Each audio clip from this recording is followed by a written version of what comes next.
பரிசுத்த வேதாகமத்தின் முதலாவது புத்தகமாகிய ஆதியாகமத்தை நாம் கடந்த 4 காணொளி மூலமாக 4 பகுதிகள் மூலமாக நாம் அதனுடைய சுருக்கமான காரியங்களை பார்த்தோம்.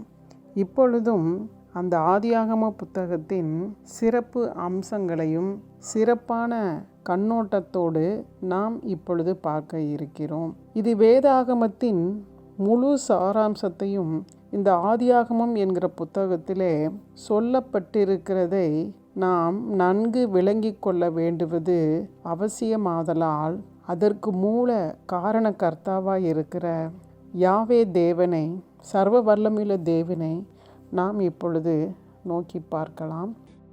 எங்கள் பரம தகப்பனே, சர்வ சிருஷ்டிகரே, சர்வ வியாபியானவரே, சர்வ ஞானம் உடையவரே, சர்வ வல்லவரே, நீரே சகலவற்றுக்கும் ஆதியும் அந்தமுமாயிருக்கிறீர் தகப்பனே. உம்முடைய மகத்துவம் இந்த வேதாகமத்தின் ஒவ்வொரு வார்த்தையிலும் ஒவ்வொரு பகுதியிலும் ஆளுகை செய்து கொண்டிருக்கிறதை நாங்கள் அறியத்தக்கதாக எங்களுடைய மனக்கண்களை திறந்தருளும்படியாக இதை பார்க்கிற, இதை கேட்கிற ஒவ்வொருவருக்குள்ளும் நீர் ஆண்டவரே உம்முடைய ஆதீனத்திலே வைத்திருக்கிற உம்முடைய திட்டங்களை, தீர்மானங்களை விளங்கி கொள்ளத்தக்கதாக ஒவ்வொருடைய மனக்கண்களையும் திறந்தருளும்படியாக ஞான கண்மலையாகிய என் தேவன் நீர் எங்களுக்கு அவைகளை எளிமையாக புரிய வைக்கும்படியாக உம்முடைய திருப்பாதத்திலே அர்ப்பணிக்கிறோம் சுவாமி. நீர் ஒருவரே மகிமைப்படுவீராக.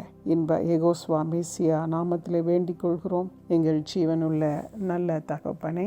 இப்பொழுதும் நம்ம இந்த பகுதி மிக முக்கியத்துவம் வாய்ந்தது என்பது எதனால்னா, நம்ம ஆதி ஆகமத்தினுடைய சம்பவங்களை தான் நம்ம சுருக்கமாக பார்த்தோம். அதிலிருந்து நாம் என்ன விளங்கி கொள்ள வேண்டும் என்று தேவன் விரும்புகிறார், இதைத்தான் நம்ம இப்போ சற்று நேரம் தியானிக்க இருக்கிறோம். அவர் சர்வ சிருஷ்டிகர், சர்வத்தையும் படைத்தவர், சிருஷ்டிக்கு ஆதியானவர். அவருக்கு முன்பாக எதுவும் உண்டாகவில்லை, அவரை யாரும் உண்டாகவும் இல்லை. அவர் சுயமாக தன்னில் தானே அவர் இருக்கிறவராகவே இருக்கிறபடினால அவரை நாம் விளங்கி கொள்வது, நம்முடைய சிறிய அறிவினாலே விளங்கி கொள்வது என்பது சற்று கடினமான காரியம்தான். ஆனாலும் நம்மை நேசிக்கிற தேவன், அவருடைய சாயலாகவே படைக்கப்பட்ட நாம் அவரை ஓரளவுக்காவது இந்த பரிசுத்த வேதாகமத்தின் மூலம் விரவி கிடக்கிற, பரவி கிடக்கிற அவருடைய தன்மைகள், அவருடைய வல்லமைகள், அவருடைய கிருபைகள், அவருடைய இரக்கங்கள் எல்லாவற்றையும் நாம் அறிந்து கொள்வது நமக்கு கொடுக்கப்பட்டிருக்கிற மிகப்பெரிய ஒரு ஸ்லாக்கியம். நமது கைகளிலே இந்த வேதாகமத்தை கொடுத்திருக்கிற தேவன் அவருடைய தன்மைகளை ஓரளவாவது நாம் புரிந்து கொள்ள வேண்டும் என்று அவர் கிருபை பாராட்டி இருக்கிறார் அல்லவா. நாம் வானத்தை பார்க்கும் பொழுது அண்டம், அதற்கு மேல் இருக்கிற பால்வெளி மண்டலங்கள், கோடிக்கணக்கான நட்சத்திரங்கள், இவைகளையெல்லாம் விஞ்ஞானிகள் 1% மாத்திரமே அவைகளை அறிய முடிந்திருக்கிறது. இன்னும் அறிய முடியாதவைகள் 99% அதற்கும் மேலாக கொட்டி கிடக்கிறது என்று சொல்கிறார்கள். ஏனெனில் நம் கண்களுக்கு புலப்படுகிற இந்த வான மண்டலத்திலே 10 கோடி லட்சத்திற்கும் அதிகமான நட்சத்திர கூட்டங்கள் உள்ளது என்று விஞ்ஞானிகள் சொல்கிறார்கள். அவ்வளவு நம்முடைய அறிவுக்கு எட்டாததாக அது பரவி கிடக்கிறது. இது எப்பொழுது உண்டாக்கப்பட்டது என்றால், இந்த காலங்களுக்கு ஆரம்பமும் இல்லை, முடிவும் இல்லை. யுகா யுகமாக அவைகள் அப்படியே தேவனால் உண்டாக்கப்பட்ட வண்ணமாகவே நம்முடைய கண்களுக்கு முன்பாக இருக்கிறது. தூதர்களுடைய கூட்டங்கள், கேருபீன்கள், சேராபீன்கள் இவைகளையும் அவரே உண்டாக்கினார். மனுக்குலத்தையும் அவரே சிருஷ்டித்தார். விஞ்ஞானபூர்வமாக சொல்லக்கூடிய பரிணாம வளர்ச்சி, அதாவது பரிணாம கொள்கை என்பது என்னன்னா, சிறிய நுண் வேதி பொருட்கள் இணைந்து அது படிப்படியாக உருமாற்றம் அடைந்து வளர்ச்சி அடைந்து முடிவாக மனிதன் உண்டானான் என்று சொல்லுகிறது. நம்ம இப்போ விஞ்ஞானத்தில் பார்க்கிற கருந்துளை கோட்பாடு, அதாவது black hole theory, big bang theory, பெருவெடிப்பு கோட்பாடு என்று சொல்லக்கூடிய எத்தனையோ வகையான விஞ்ஞான காரியங்களை எல்லாம் நம்ம விஞ்ஞானிகள் சொல்லுவதை கேட்டாலும் அவர்கள் யாராலையும் உறுதியாக நம்பப்படுகிற வகையில் அவர்களால் நிரூபிக்கப்படவே முடியவில்லை. ஆனால் நம்முடைய பரிசுத்த வேதாகமும் திட்டமும் தெளிவுமாக கர்த்தரே சகலவற்றையும் உண்டாக்கினார் என்று தெளிவாக சொல்லுகிறது. இந்த ஆதி ஆகமத்தின் 1வது அதிகாரத்தில் 1வது வசனம் தேவன் வானத்தையும் பூமியையும் சிருஷ்டித்தார் என்று தான் ஆரம்பிக்கிறது. வானம், நம்முடைய வெறும் வானம் என்று சொல்கிற இதற்குள் உள்ளாக இருக்கிற காரியங்களை நம்ம இப்பொழுது வரிசைப்படுத்தி பார்த்தோம். அப்போது பூமி, இந்த பூமி உண்டாக்கப்பட்ட பொழுது 2வது வசனத்தில் ஆதியாகமம் 1வது அதிகாரம் 2வது வசனத்தில் பூமி ஒழுங்கின்மையும் வெறுமையுமாய் இருந்தது என்று ஆவியானவர் ஜலத்தின் மேல் அசைவாடினார் என்று நம்ம பார்க்கிறோம். இந்த 2 வசனங்களுக்கு இடையிலே மிகப்பெரிய ஒரு இடைவெளி, எத்தனையோ வருடங்கள், சொல்ல முடியாத கணக்கில் அடங்காத வருடங்கள் இருக்கலாம் என்று வேத வல்லுநர்கள் சொல்லுகிறார்கள். அது எந்த அளவுக்கு உண்மை என்பது நம்மால் விளங்கி கொள்ள முடியாது. அந்த ஒழுங்கின்மையாக இருந்த அந்த பூமியைத்தான் தேவன் ஒவ்வொரு நாளும் நல்லது நல்லது என்று ஒவ்வொன்றாக அருமையாக அழகாக இந்த பூமியிலே ஒவ்வொன்றையாக படைக்கிறார், சிருஷ்டிக்கிறார். 6வது நாளிலே மனிதனை, ஆதாமை படைத்த அவர் அவனை தம்முடைய சாயலாகவே படைக்கிறார். மனிதனை தம்மை போலவே தம்முடைய சாயலாக படைக்கிற அவருடைய அன்பு உள்ளத்தை நாம் எப்படி நிதானிக்க முடியும்? அவ்வளவு அன்பு மனுஷர் மேல் அவர் வைத்திருந்ததனால்தான் நமக்கென்று இந்த பூமியிலே ஆதாமின் மூலமாக சகல அதிகாரத்தையும் சகல ஞானத்தையும் அவனுக்குள் வைத்து அவனை அவருடைய சுவாசத்தினாலே, ஜீவ சுவாசத்தினாலே ஜீவ ஆத்துமாவாக உண்டாக்கினார். ஆனால் பொல்லாத சத்ருவாகிய லூசிஃபர் என்கிற சாத்தான் இந்த மனு குலத்தின் திட்டத்தையே அவன் சிதைக்கும்படியாக ஆதாமையும் ஏவாளையும் ஏமாற்றி வஞ்சித்து, தேவனைப் போலவே நீங்கள் மாற வேண்டுமானால் இந்த நன்மை தீமை அறியத்தக்க கனியை உண்டால் நீங்கள் மாறுவீர்கள் என்று அவர்களுக்கு ஆசை வார்த்தை கூறி, தேவன் சாப்பிட வேண்டாம், இதை சாப்பிடுகிற நாளிலே நீ சாவாய் என்று சொன்ன கட்டளையை மீறும்படியாக அவர்களுக்குள்ளாக ஆசையை தூண்டி பெருமையினால் விழுந்த அவன் அவர்களுக்குள்ளாக தேவனைப் போல மாற வேண்டும் என்ற ஒரு பெருமையை அவர்களுக்குள்ளாக தூண்டிவிட்டு அவன் மனுக்குலத்தை சாபத்திற்கு பாவத்திற்கு தள்ளினாலும் இவை எல்லாவற்றையும் அறிந்த சர்வ ஞானியான தேவன் இந்த சாத்தானுடைய வஞ்சனையான திட்டத்தை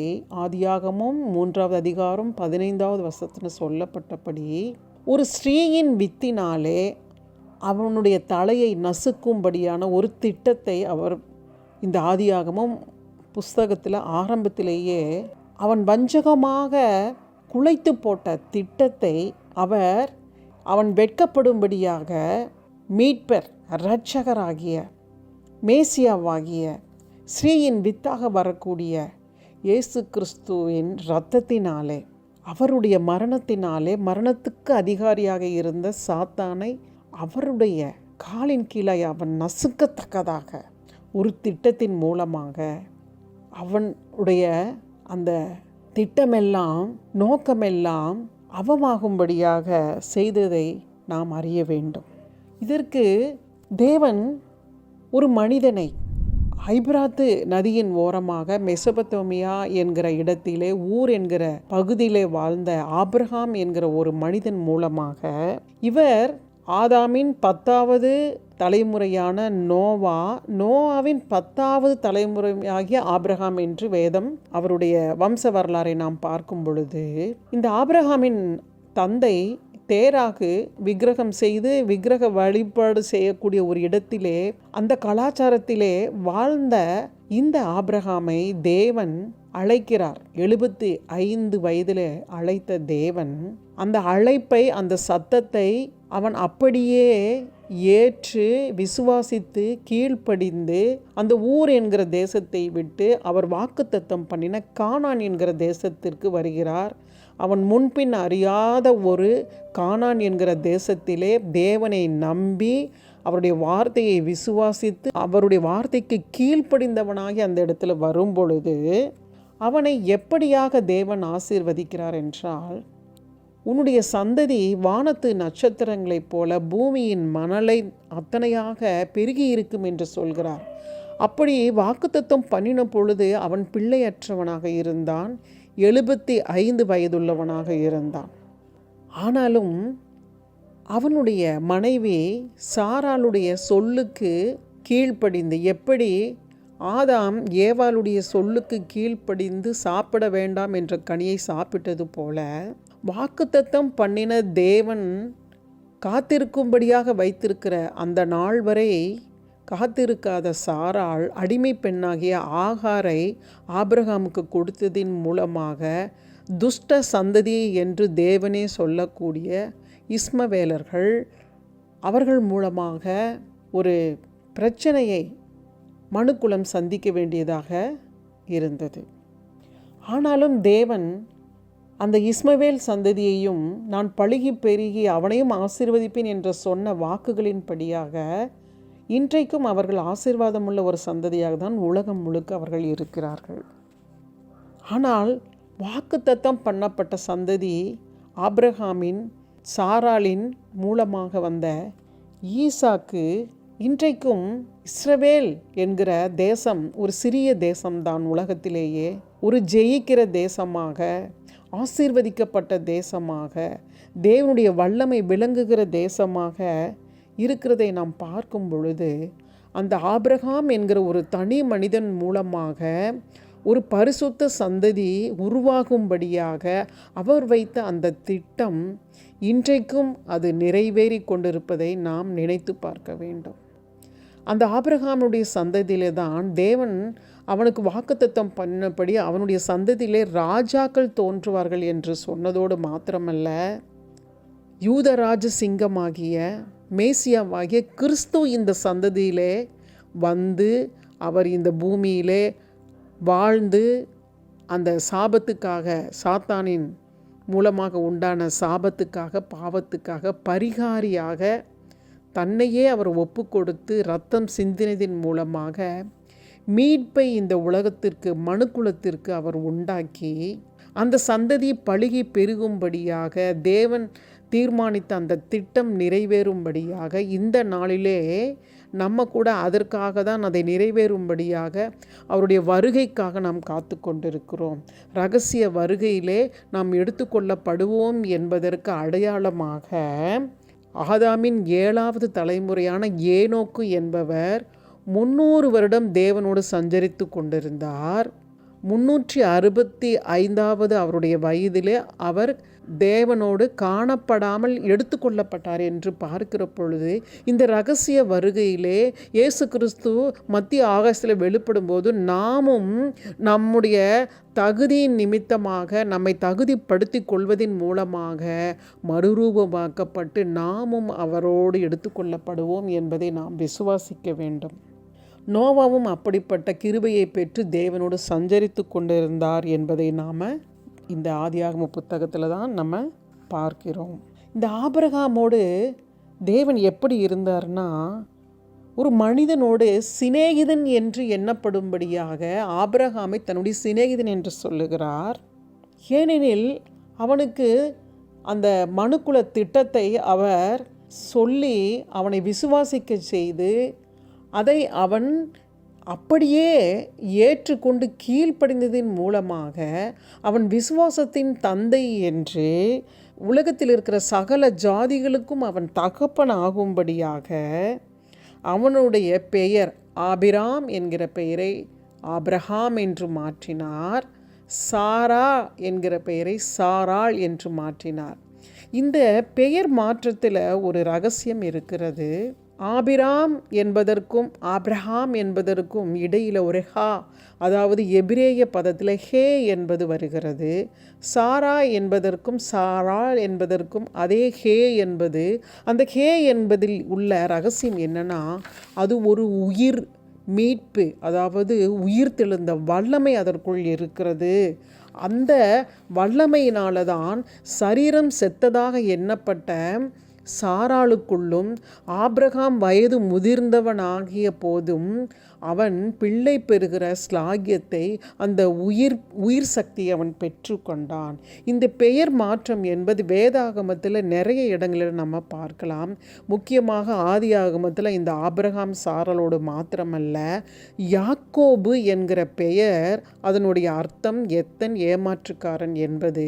ஆனால் தேவன் அவனை ஆசீர்வதிக்கும் பொழுது அந்த யாக்கோபு என்கிற பெயரை இஸ்ரவேல் என்று மாற்றுகிறார். இஸ்ரவேல் என்றால் பிரின்ஸ் ஆஃப் காட், அதாவது தேவனுக்கு பிரியமான இளவரசன் என்பது அர்த்தமாகிறது. இன்றைக்கும் அந்த பெயரிலேயே இஸ்ரவேல் என்கிற தேசம் அழைக்கப்படுகிறது. அது இந்த உலகத்திலேயே ஒரு மிகச்சிறிய நாடாக இருந்த போதிலும் அது ஒரு சமாதானம் உள்ள, ஒரு வெற்றியுள்ள, தேவனுடைய ஆளுகை உள்ள ஒரு தேசமாக இருப்பதை நாம் பார்க்க வேண்டும், உணர வேண்டும். ஆதி ஆகமத்திலே தேவன் தன்னை ஏலோகிமாக, திரியேக தேவனாக அந்த நாமத்திலே அவர் வெளிப்பட்டாலும் ஆபிரகாமுக்கு அவர் சர்வ வல்லமையுள்ள தேவன் எல்ஷடா என்கிற நாமத்தினாலே தான் ஆபிரகாமோடு, ஈசாக்கோடு, யாக்கோபோடு அவர் உடன்படிக்கை செய்கிற தேவனாக இருக்கிறார்.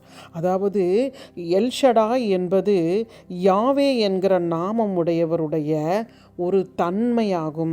அதாவது தாயை போல பராமரிக்கக்கூடிய அன்பு நிறைந்தவர் என்பது அந்த பெயருக்குரிய தன்மையாகும்.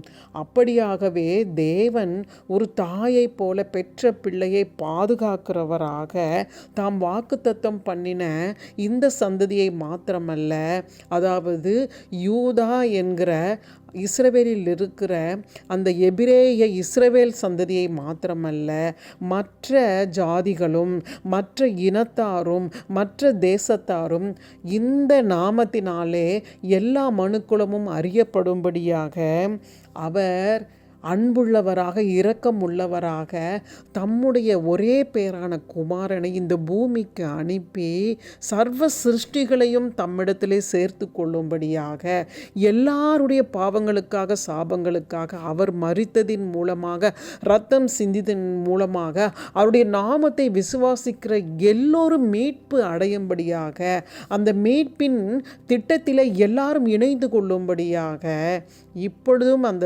திட்டம் நிறைவேறும்படியான ஒரு நேரத்திலே தான் இந்த மனுக்குலம் காத்து கொண்டிருக்கிறது. அவர் சர்வ ஞானிதான், அதாவது ஆம்னிசைன்ஸ் என்று சொல்லக்கூடிய அவர் எல்லாவற்றையும் நன்றாகவே படைத்தார்.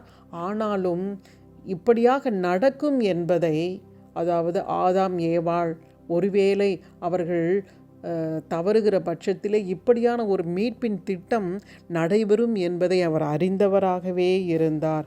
அதாவது சர்வ ஞானி, ஆம்னிசியன்டாக, அதாவது உலக தோற்றத்துக்கு முன்பாகவே அடிக்கப்பட்ட தேவ ஆட்டுக்குட்டி என்று இயேசு கிறிஸ்துவை நாம் வேதாகமத்தில் படிக்கும் பொழுது இது ஏற்கனவே எல்லாவற்றையும் அறிந்திருக்கிற சர்வ ஞானியான அவர் நன்றாகவே அறிந்தவராக இருக்கிறார் என்பதை நாம் நினைவில் கொள்ள வேண்டும்.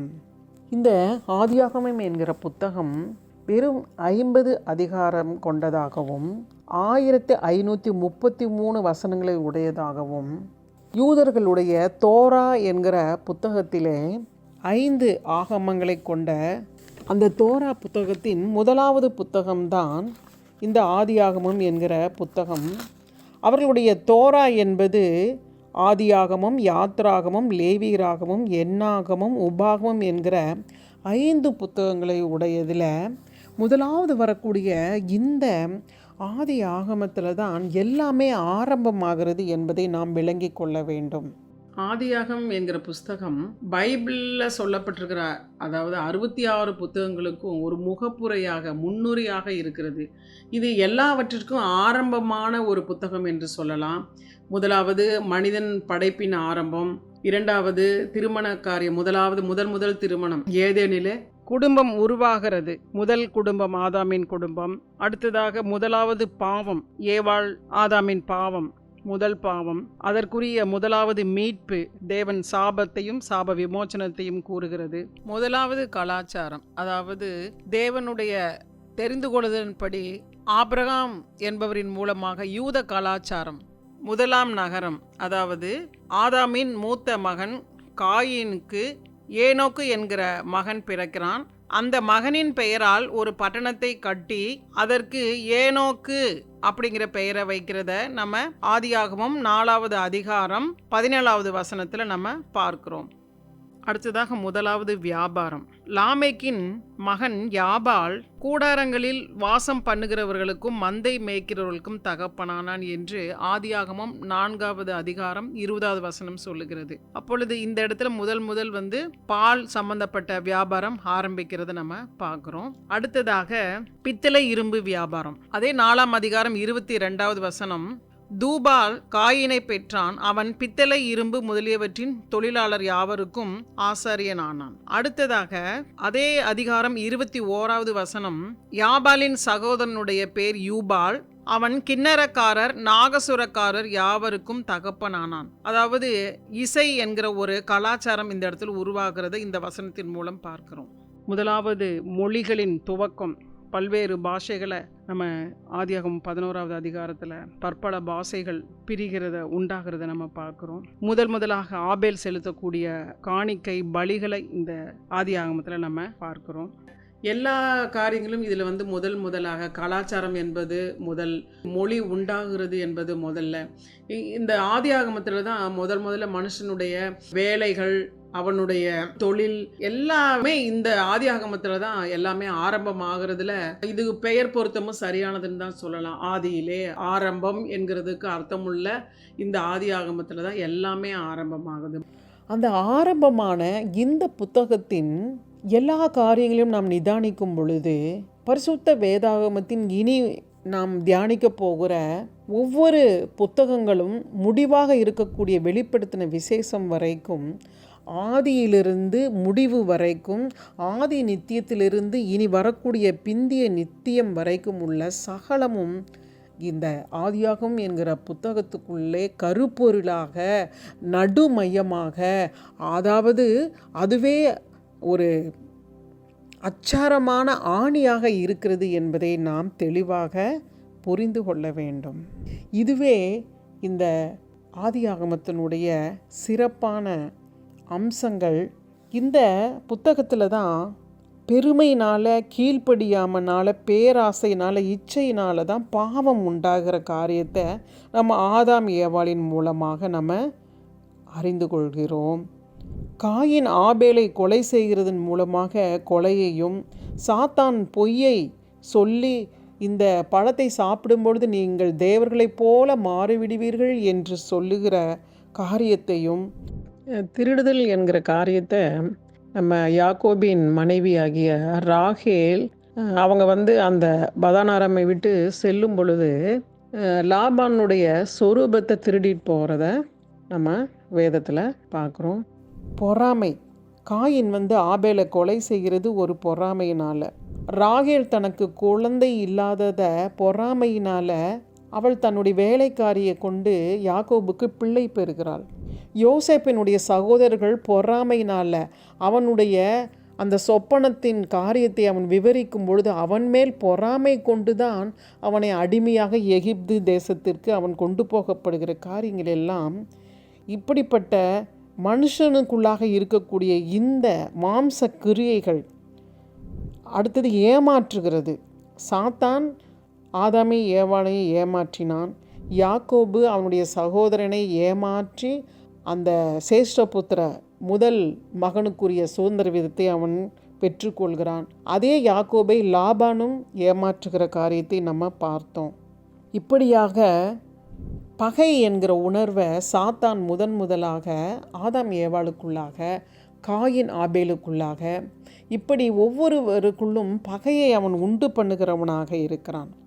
இந்த நிம்ரோத் என்கிறவன் பாபேல் கோபுரத்தை கட்டும் பொழுது இந்த பூமியிலே மிக தனக்குள் அந்த பெருமையை, அதாவது மனுக்குலம் இவ்வளவாக உயர்த்தப்பட வேண்டும் என்பதை காண்பிக்கும்படியாக கட்டுகிற காரியத்தை நம்ம பார்க்கும் பொழுது எல்லாமே பெருமையினாலையும், கீழ்ப்படியாமையினாலையும், பேராசையினாலையும், இச்சையினாலையும், இப்படிப்பட்ட பாவங்களினால் உண்டாகக்கூடிய பொறாமை, வஞ்சனை, ஏமாற்று இந்த காரியங்கள் எல்லாம் இந்த ஆதியாகம புத்தகத்தில் தான் எல்லாமே தொடங்குகிறது என்பதை நம்ம பார்த்து, இவைகளை எல்லாம் மாம்சத்தின் கிரிகளை அழிக்கும்படிக்கு வெளியரங்கமாக தம்மையே சிலுவையில் அறைந்த கிறிஸ்துவின் இரத்தத்தின் மூலமாக நாம் மீட்படைய வேண்டும். ஏன்னால் ஆபிரகாம் தேவனோடு உடன்படிக்கை செய்யும் பொழுது விருத்த சேதனம் என்கிற ஒரு இரத்தம் சிந்துதலின் மூலமாக தான் உடன்படிக்கை செய்கிறார். அந்த உடன்படிக்கையின் அடையாளம் எதுவென்னா, சிலுவையில் இயேசு கிறிஸ்துவும் அந்த இரத்தத்தை சிந்தி ஒரு புதிய உடன்படிக்கையை ஏற்படுத்துகிறார். நம்ம பாவத்தில் இருக்கிற நம்ம பிதாவிடத்தில் கிட்டி சேர்க்கிற ஒரு உடன்படிக்கை, புதிய உடன்படிக்கையை நமக்குள் உண்டு பண்ணும்படியாக, அதாவது பழைய மாம்சமாகிய ஆதாம் ஏவாளின் மூலமாக உண்டான ஜென்ம சுபாவ அந்த கிரியைகளை அழிக்கும்படிக்கு, நம்மை புதிய சிருஷ்டியாக மாற்றும்படிக்கு அவர் புதிய உடன்படிக்கையை ஏற்படுத்தி அதை நிறைவேற்றும்படியாக அவருடைய இரகசிய வருகைக்கு நாம் காத்து கொண்டிருக்கிற நம்மை போன்றவர்கள் ஆயத்தமாகும்படியாக, நம்மோடு இருக்கிற நம்முடைய இனத்தார் ஜனத்தாரை நாம் ஆயத்தம் பண்ணும்படியாகவே நம்மை புதிய சிருஷ்டியாக அவர் சிருஷ்டித்திருக்கிறார். பழையவைகள் ஒளிந்து போகும்படியாக, எல்லாம் புதிதாகும்படியாக அவருடைய தீர்மானம், மனுக்குலத்தின் திட்டத்தை நிறைவேற்றுகிற நாளிலே நமக்கு கொடுக்கப்பட்டிருக்கிற பொறுப்பை, நம்முடைய கைகளிலே தேவன் எதிர்பார்க்கிற காரியங்களை நாம் அறிந்து அவற்றையெல்லாம் முழுமையாக அறிய வேண்டும் என்ற நோக்கத்தோடு தான் இனி வரக்கூடிய வேத பகுதியை நாம் மிகவும் ஆழமாக, ஆசையாக, நாம் முழு இருதயத்தோடு நாம் படிக்க, அதை தியானிக்க வேண்டும் என்று தேவன் விரும்புகிறதுனால, இந்த ஆதியாகம புஸ்தகத்திலே நாம் தேவனை சர்வ சிருஷ்டிகராக, சர்வ வியாபியாக, சர்வ வல்லவராக, சர்வ ஞானியாக இருக்கிற அவர் ஆபிரகாமின் மூலமாக சிநேகிதன் என்று எண்ணப்படும்படியாக நாம் எல்லோருக்கும் எப்பொழுதும் நம்மோடு இருக்கிற இம்மானுவேலராக, அது மாத்திரமல்ல நம்மளுடைய மாம்ச, அதாவது பாவ கிரிகளை அழிக்கக்கூடிய பரிகாரியாக, இனி நம்மையெல்லாம் மீட்கும்படியாக மத்திய ஆகஸ்டில் வெளிப்படக்கூடிய மேசியாவாக, வரப்போகிறவராக, 1000 வருஷ அரசாட்சியில் மாத்திரமல்ல நித்திய நித்தியமாக நாம் அவரோடு இருக்கும்படியாக நம்மை தெரிந்து கொண்ட இந்த தெரிந்து கொள்ளுதல் எப்படிப்பட்ட ஒரு விசேஷமான காரியம் என்பதை இந்த ஆபிரகாமை தெரிந்து கொண்டதன் மூலமாக, ஆபிரகாமின் சந்ததியாக, ஆவிக்குரிய சந்ததியாக தெரிந்து கொள்ளப்பட்ட நாம் எப்படியாக மீட்கப்படுவோம், மீட்கப்பட்டிருக்கிறோம் என்பதை நாம் அறிந்து கொள்ளவே இந்த ஆதியாகம புஸ்தகத்தின் முக்கியத்துவங்களை நம்ம இப்பொழுது பார்க்கிறோம். இனி வரக்கூடிய யாத்ராகமம், மற்ற வேதாகமத்தின் பகுதிகளை இந்த அடிப்படையின் நோக்கத்தில் நம்ம இதை ஆழமாக நம்ம அடிப்படையை தெரிந்து கொண்டால்தான் நம்ம விளங்க முடியும் என்பதற்காகத்தான் இந்த ஒரு சிறிய பகுதியை நாம் திரும்பவும் நம்ம நினைத்து பார்க்கிற, அதாவது ரீவைண்ட் பண்ணி நம்ம இதை பார்த்துட்டு இருக்கிறோம். இந்த பகுதியை, இந்த ஆதியாகமத்தின் முக்கியத்துவத்தை உணர்ந்து நாம் தேவனிடத்தில் பெற்றுக்கொண்டதை, அவருக்கே நாம் மகிமையை செலுத்தி இந்த ஸ்லாகியத்தை கொடுத்த தேவனுக்கு, அவருடைய கிருபைக்கு, இரக்கத்திற்கு நன்றி செலுத்தும்படியாக தேவனுடைய திருப்பாதத்தை நாம் முத்தம் செய்து, அவருடைய ஒரே பேரான குமாரனாகிய யெகோஸ்வா மேசியாவின் நாமத்தினாலே, இயேசு கிறிஸ்துவின் இரத்தத்தினாலே மனுக்குலம் முழுவதும் மீட்பு அடையும்படியாக நாம் அவரையே தொழுது, அவரையே சார்ந்து கொண்டு, கீழ்ப்படிந்து, அவருடைய சகல காரியங்களையும் நாம் விசுவாசித்து, ஆபிரகாமுடைய சந்ததி, ஆவிக்குரிய இஸ்ரவேல் சந்ததியாக நம்மை நாம் நிதானித்து, அர்ப்பணித்து, தொடர்ந்து நாம் வேத பகுதிகளை தியானிக்கும்படியாக பரிசுத்த ஆவியானவர் நமக்கு உதவி செய்யும்படியாக, அவருடைய நாமத்துக்கே மகிமை உண்டாகும்படியாக, என் தேவாதி தேவனே, உமக்கே சகல துதியும் கனமும் வல்லமையும் மாற்றும் உண்டாயிருப்பதாக. யெகோஸ்வா மேசியாவின் நாமத்தினாலே ஆமேன், ஆமேன்.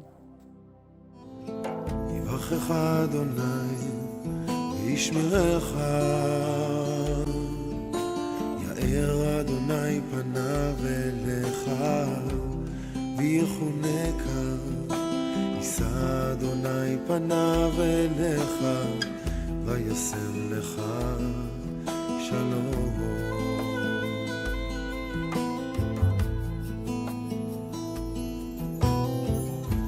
The Lord will bless you keep you.